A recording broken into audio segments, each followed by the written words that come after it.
तुझे क्या हो गया है बेटा हामिद? कितने सपने सजाए थे तेरे लिए, क्या क्या सोचा था? मैंने भी क्या क्या सोचा था कि एक अमीर आदमी हमारे घर पर आए और कहे कि इस बच्चे को मेरी मस्जिद की सीढ़ियों पर छोड़ दिया था, आज मैं इसे लेने आया हूँ। क्या तू चंद पैसों के लिए अपनी दादी को छोड़ देगा?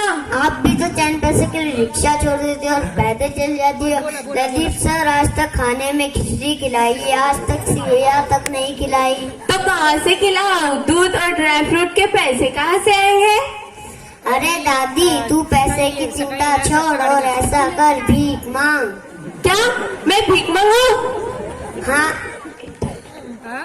एक तो एटीट्यूड बहुत है मेरी दादी में।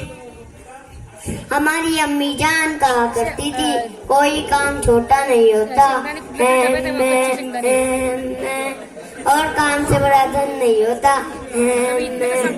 तो मैं क्या काम नहीं करती? दूसरों के कपड़े सिलती हूँ। बेटा हामिद, मैं कब तक लोगों के कपड़े सिलूंगी? अरे सिलना ही है तो नरवन वालों के सिल।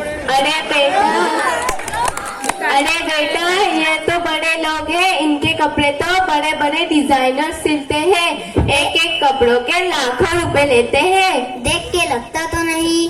इतने महंगे कपड़े पहनकर क्या करते हैं? बेटा सेल्फी लेकर एक दूसरे को जलाते हैं, पर पता नहीं इनके पास पैसा कहाँ से आ जाता है। अरे कोविड से आता है ना, कोविड से। इसीलिए कहती हूँ बेटा, इनके जैसा बड़ा आदमी बन।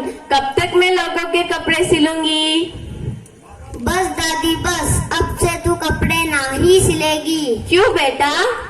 तू चल मेरे साथ रियाज भाई के घर। रियाज भाई के घर? पर क्यों बेटा? आज से तू बर्तन मांजेगी। क्या तू अपनी दादी को रियाज भाई के घर बर्तन मनवाएगा? हाँ दादी, अब इन सब का एंटरटेनमेंट पूरा हो गया, तू चल मेरे साथ।